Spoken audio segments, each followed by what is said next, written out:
Vantagens do 5G com velocidade quase 100 vezes maior do que o 4G estreou em Brasília. Carro autônomo, casa inteligente e cirurgia à distância. Câmara marca para amanhã votação da emenda que aumenta benefícios sociais e cria o Vale Caminhoneiro a menos de 3 meses da eleição. Tribunal de Contas da União deve investigar obras pagas pela Caixa na casa do ex-presidente do banco, Pedro Guimarães, demitido por assédio sexual. Violência e vandalismo na Cracolândia, em São Paulo. Usuários de droga fazem arrastão e depredam o comércio. 4 são detidos.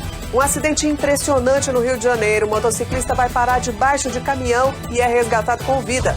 Mercado dos animais de estimação cresce no país e com ele a chance de emprego nas pet shops. Comoção nos Estados Unidos. Vaquinha para ajudar criança que ficou órfã em massacre arrecada $2 milhões. Outro escândalo atinge o governo do primeiro-ministro britânico e Boris Johnson volta a ficar ameaçado no cargo. Na reportagem especial, novas oportunidades transformadas em negócios que geram emprego e renda. Noite consagradora na Bombonera. E o goleiro Cássio escreve mais um capítulo para entrar de vez na história do Corinthians. O Jornal da Band está no ar.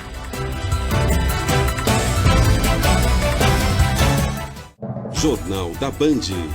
Oferecimento. Boa noite. Tensão, violência, depredação, saque. É o centro de São Paulo entregue à lei do mais forte na região da Cracolândia.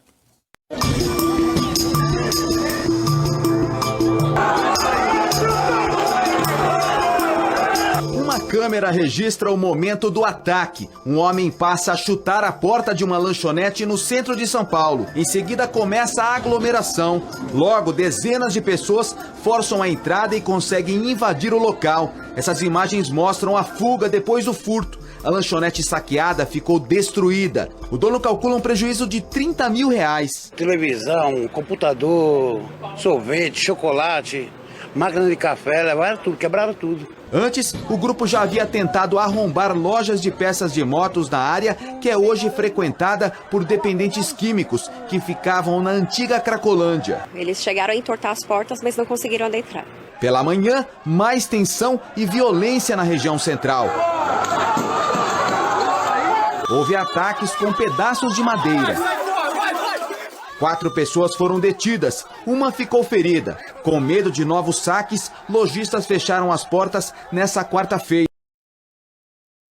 Olá, boa noite. Boa noite. O Brasil volta ao mapa da fome, segundo a Organização das Nações Unidas. 3 em cada 10 pessoas não sabem quando vão fazer a próxima refeição. E a situação no país é mais grave do que a média mundial. No mercado de trabalho, a oferta de emprego ocorre de forma desigual. Um dos desafios no processo de seleção para estágio é o uso do português. O preço das passagens aéreas dificulta a retomada do turismo após o pico da pandemia. Por unanimidade, a Anvisa mantém a proibição a cigarros eletrônicos e pede rigor na fiscalização. Brasília se torna pioneira na tecnologia 5G, que oferece mais velocidade de conexão de internet. Um menino americano de 2 anos comove o mundo depois de perder os pais no atentado do feriado da Independência. No sul do Brasil, ipês e cerejeiras enfeitam as avenidas e as praças das cidades paranaenses.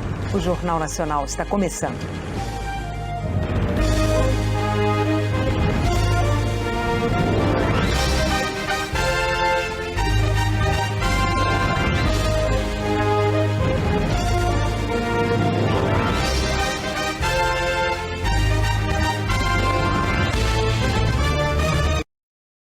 O Brasil voltou ao mapa da fome, segundo a Organização das Nações Unidas. O percentual de brasileiros que não têm certeza de quando vão fazer a próxima refeição está acima da média mundial. Sem emprego, sem perspectiva e muitas vezes com fome. De manhã não tem café da manhã, não tem nada para eles. Hoje ela ganhou um biscoito e tá feliz. Ela tá feliz aqui. Porque a doação, né? Carla não conseguiu mais trabalho como faxineira depois que engravidou. Hoje vende o pouco que tem para completar o cardápio. Feijão, arroz e a salsicha que eu vendi meu fogão para eles comer. Entendeu? Você vendeu seu fogão velho? Fogão velho pra comprar salsicha pra eles. Quanto você ganha no fogão velho? Em R$14. Os números das Nações Unidas mostram que não ter comida todos os dias na mesa é um problema que afeta a gente no mundo todo. No ano passado, 828 milhões de habitantes do planeta passaram fome. Pelo levantamento, o Brasil está pior do que a média global. A porcentagem de pessoas em insegurança alimentar moderada e grave é mais alta aqui. São 61 milhões de brasileiros que enfrentaram dificuldades para se alimentar entre 2019 e 2021. 15 milhões deles passaram fome. A pesquisa faz uma média do que aconteceu durante 3 anos. Entre 2014 e 2016, eram menos de 4 milhões em insegurança alimentar grave. Na avaliação do diretor do Programa de Alimentos da ONU no Brasil, a situação começou a piorar muito antes da pandemia. A pandemia, ela não é a maior culpada pelo Brasil estar de volta a esses números extremamente altos de pessoas com fome. O Brasil é um dos países mais desiguais do mundo. Essa população precisa do apoio de políticas públicas para serem incluídas na cidadania, incluídas na sociedade, fazer com que as pessoas possam produzir, possam participar, colocar pequenos negócios, possam ter hoje uma formação educacional diferenciada, uma formação profissional diferenciada. Com o levantamento, a FAO, a Organização das Nações Unidas para a Alimentação e Agricultura, voltou a divulgar o Mapa da Fome, o que não fazia desde 2015. Naquele ano, o Brasil conseguiu sair dessa classificação que representa uma situação grave. Mas pelos números divulgados agora, desde 2018, o Brasil está de volta ao Mapa da Fome. Um país entra no Mapa da Fome da FAO quando mais de 2,5% da população enfrentam falta crônica de alimentos. E a fome crônica no Brasil atingiu agora 4,1%.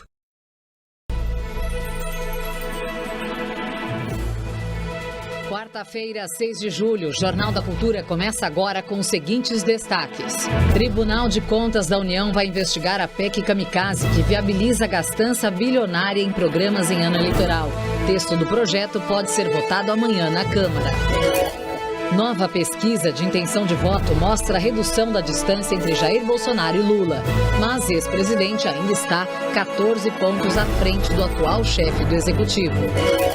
Estreia da tecnologia 5G em Brasília tem velocidade oscilante e cobertura parcial, já que o consumidor precisa de um aparelho e um chip compatíveis com a conexão.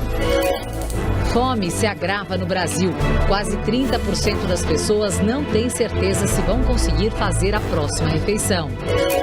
Série de novos escândalos e renúncias coletivas de integrantes do governo deixa um primeiro-ministro britânico, Boris Johnson, à beira do precipício. Ele diz que, por enquanto, não irá renunciar. Segundo a reportagem da série especial Pará, Terra em Conflito, mostra o aumento da violência em Anapu. Olá, boa noite. Na bancada de hoje temos a infectologista Rosana Richman, do Instituto Emílio Ribas e do Grupo Santa Joana, e o jornalista e apresentador do Provoca, Marcelo Taz. E você pode participar fazendo comentários pelo Twitter na hashtag Jornal da Cultura. Boa noite, doutora Rosana. Boa noite. Seja bem-vinda. Obrigada. Boa noite, Taz. Boa noite, meninas. Pesquisa divulgada hoje mostra que 40% dos entrevistados ainda estão indecisos sobre em quem votar em outubro no chamado levantamento espontâneo. Mas ao citar os nomes dos pré-candidatos, o ex-presidente Lula continua à frente do presidente Jair Bolsonaro.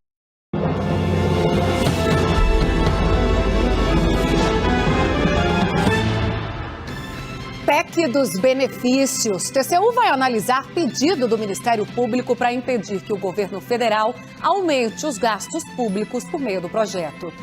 Eleições 2022. Pesquisa Genial Quest indica Lula com 45% das intenções de voto para presidente. Bolsonaro aparece em segundo com 31%. Os números da fome no Brasil. Relatório da ONU aponta que mais de 60 milhões de brasileiros vivem sob insegurança alimentar. O último a sair apaga a luz. Mais de 40 integrantes do governo do Reino Unido pedem demissão e aumenta a pressão sobre o primeiro-ministro Boris Johnson. Tecnologia 5G. Brasília é a primeira cidade a ter o sinal de internet de quinta geração no país.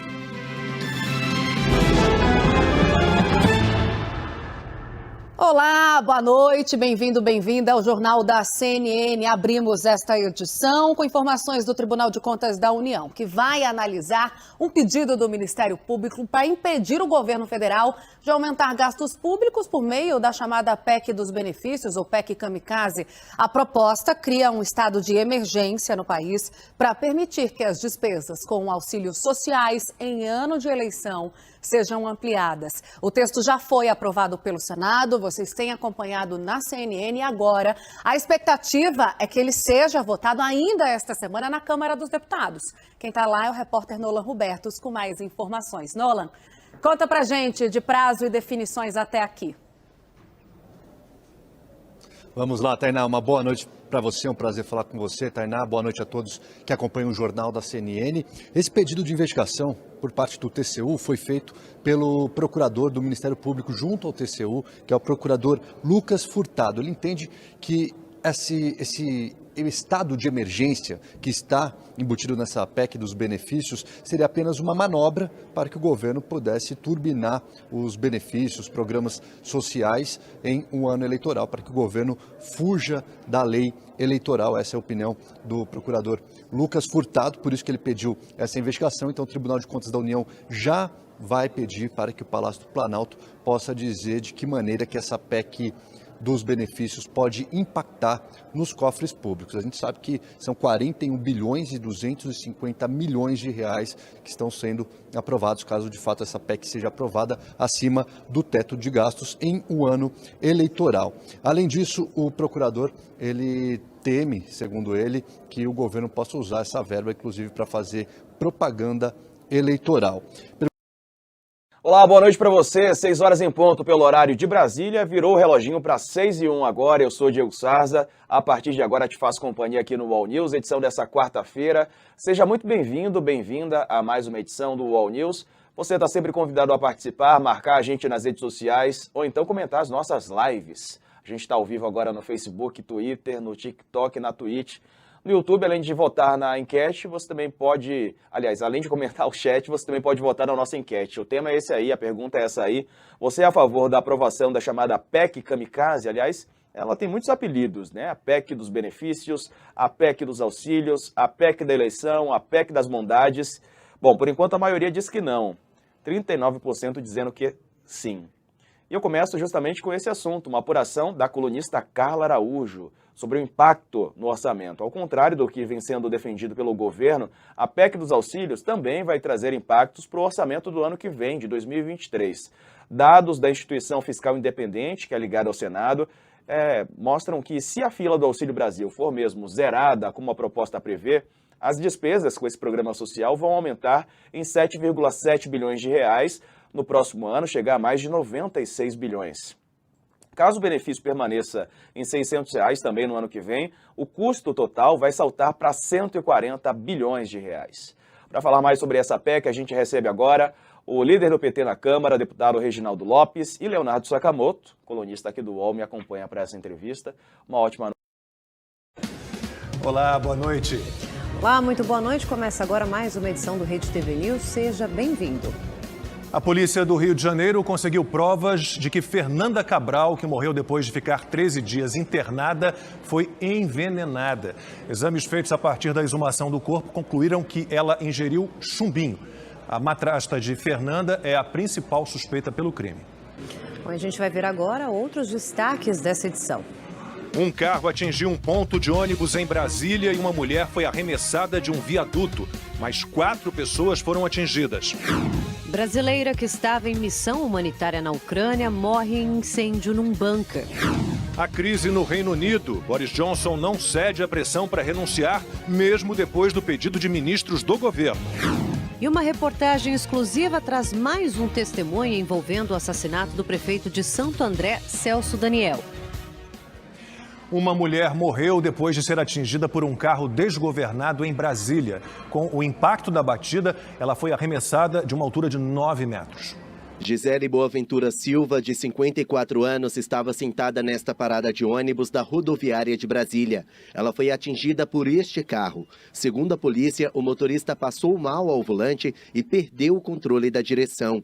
Com o impacto da batida, Gisele foi arremessada do viaduto e morreu na queda. Outras 4 pessoas foram atingidas pelo veículo. Uma mulher está internada em estado grave. Ela carregava a filha, uma menina de 5 meses, que quebrou a perna. As outras vítimas tiveram apenas ferimentos leves.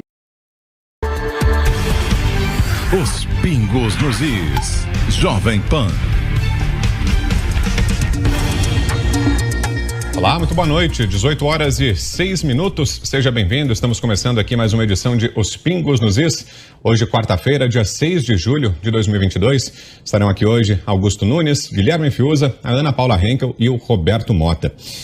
E hoje é um dia de muita tristeza para todos nós aqui da equipe de Os Pingos nos Is, porque morreu nesta quarta, hoje, aos 27 anos de idade, o Vitor Procópio Trindade. O Vitor era filho do nosso companheiro, do nosso colega, do nosso amigo José Maria Trindade. O Vitor era médico, ele se formou em medicina em abril de 2020. A gente até viu ali o Vitor numa foto junto com a família dele e ele trabalhava atualmente como socorrista no SAMU. Ele morreu depois de um acidente que ele sofreu na sexta-feira na ambulância em que ele estava depois de um atendimento. Isso foi na sexta de manhã, numa rodovia ali no entorno do Distrito Federal, na cidade de Santo Antônio do Descoberto. O Vitor estava acompanhado de mais 2 colegas voltando de um atendimento quando essa ambulância, na sexta-feira de manhã, bateu contra uma carreta nessa estrada e aí os outros 2 ocupantes da ambulância, felizmente, estão bem, tiveram só ferimentos leves. O Vitor foi hospitalizado em estado grave e aí hoje tivemos a confirmação da morte cerebral do Vitor.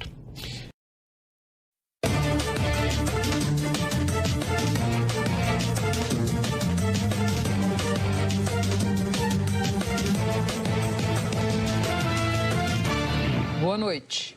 O petróleo lá fora e o dólar aqui trilham caminhos diferentes no momento. Diante do temor de recessão global, reforçado pelo discurso contracionista do BC americano, o barril está em queda no mercado internacional. Já a moeda americana voltou a escalar no Brasil, o que tende a impedir alívio significativo no preço dos combustíveis. Você vai ver também. Tribunal de Contas vai investigar a PEC que amplia benefícios sociais às vésperas do primeiro turno e só até o fim do ano. Presidente do Senado confirma CPI do MEC só depois da eleição. Relatório da ONU aponta 3 em cada 10 brasileiros vivem em insegurança alimentar. Ministério Público quer saber por que o governo do Amazonas contratou empresa que cobrava mais caro em licitação para aluguel de carros. Ucrânia pede que 350 mil pessoas deixem suas casas por causa dos ataques russos. Crise se agrava no Reino Unido. Parlamentares chamam o primeiro-ministro de morto-vivo. E os gols que garantiram mais 2 brasileiros nas quartas de final da Libertadores.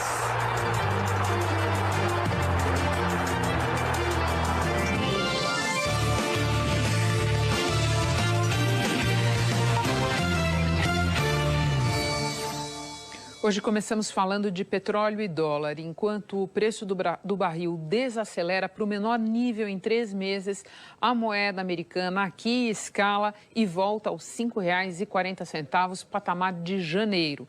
Assunto para o Filipe Mancuso, que traz os números para nós ao vivo. Boa noite, Filipe. Oi, Renata. Muito boa noite para você e a todos que nos acompanham. O aumento dos indícios de uma recessão global deixaram os investidores mais cautelosos, com pouco apetite ao risco. E a gente sabe, né? Quando o mercado procura por segurança, o dólar acaba subindo. Hoje a moeda americana fechou no maior valor desde 27 de janeiro, a R$ 5,42. Se o dólar segue com tendência de alta, o mesmo não dá para dizer do preço do petróleo. O mesmo risco de recessão que alavancou o valor da moeda americana derrubou o da commodity. O contrato do Brent para setembro, que serve de referência global, fechou em queda de 2,02%, a 100,69 dólares o barril. O WTI, que é a referência americana, seguiu a mesma tendência. Um mês atrás, a gente pode ver com bastante clareza neste gráfico, o cenário era bem diferente, totalmente oposto, com o dólar cotado a R$ 4,79 e o preço do barril de petróleo lá nas alturas, a 119,51 dólares. As curvas se encontram no meio do mês e o valor do dólar supera o preço do petróleo entre os dias 21 e 22 de junho. Dali em diante, a diferença só cresce até o patamar de fechamento das cotações de hoje. Ou seja, se a queda do petróleo poderia ajudar na desaceleração do preço dos combustíveis, já que o Brasil segue a política de paridade, as altas seguidas do dólar ainda não permitem que o recuo da commodity seja sentido no mercado interno. Para o economista André Perfeito, se de um lado a gente ganha com o petróleo mais barato, do outro lado a gente perde com um real mais fraco. Ficamos então no 0 a 0.